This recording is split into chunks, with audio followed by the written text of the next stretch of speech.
What's up, you guys? My name is Olivia. Welcome back to my channel. In today's video, I'm going to show you how to create a graphic tee using DTF Transfer. So let's go ahead and get into the video. So basically, I just want to go over a couple things with the DTF Transfer. So this is what it looks like. This is a 10.5-inch DTF Transfer here, and you do not have to do any weeding. No weeding is required. It is in full color. So this is the side you will be pressing on, the white side. And this side will face up when you are pressing it on your shirt. DTF transfers, they can be pressed on cotton, poly, fleece, spandex, nylon, the list goes on. They can be pressed on just about any type of fabric. For this job, you are going to need a commercial press, not an iron. That's not going to work, or it's not going to work properly, because you need the transfer to adhere very well to the fabric, and the only way to do that is to use a nice firm pressure with your heat transfer. An iron is not going to do that for you. It needs to be distributed evenly across the transfer when you are pressing. Now, the temperature your heat press needs to be on for the DTF transfer is 320. Today I am using this Bella canvas.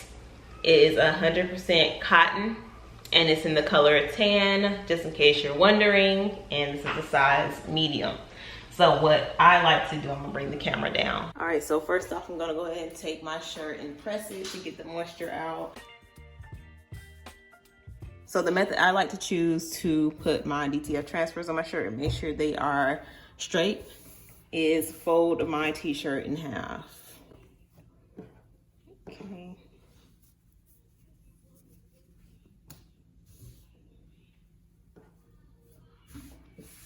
Like that, and I just press the edge a little bit. Sometimes I go ahead and press it like for 2 seconds.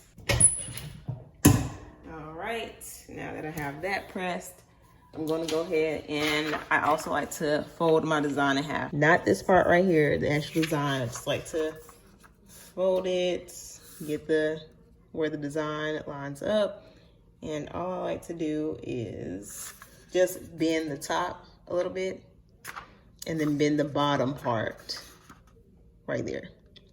Okay.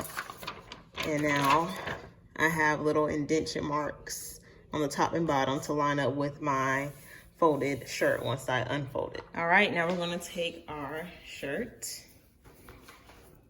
and place it on the heat press.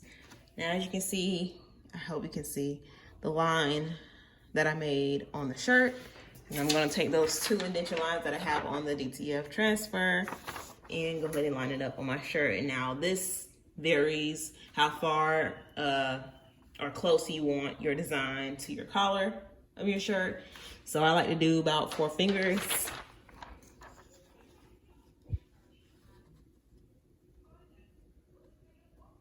Okay, and line it up. Line up the indentation lines to the folded line on the shirt. All right, and go ahead and press it for 8 seconds.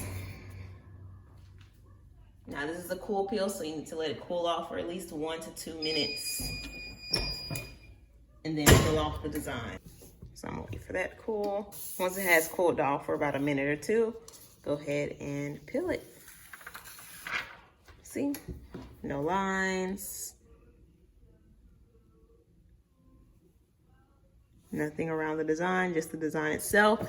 Now, what I like to do is repress it to get a better feel and get it to adhere to the fabric a little better. That's just personal preference. So I'm gonna go ahead and press the shirt one more time, 3 to 5 additional seconds. I just like to make sure it's in there. This is how my DTF transfer came out on my t-shirt. As you can see, the colors are very vibrant. And I'll leave a link where I get my DTF transfers from. I normally do a DTF gang sheet. So that is a 22, it's like 22 inches wide, and then you can choose the length from 24 inches, I believe, all the way down to 196 inches long. So now I'm gonna do a stretch test so you can see if you stretch it, it's not cracking. You can see. It's not cracking, it's got a little lint. Roll that off. But there's no cracking. that thing is on there, honey. Okay, that thing is on there. So I definitely prefer DTF transfers to the traditional HTV vinyl that I used to do. Definitely prefer this for sure. There's no weeding involved. You can get all the color you want. And for me, it's a no-brainer. All right, I hope you enjoyed this tutorial, and definitely comment below and let me know if you have any questions down below. Thank you for watching.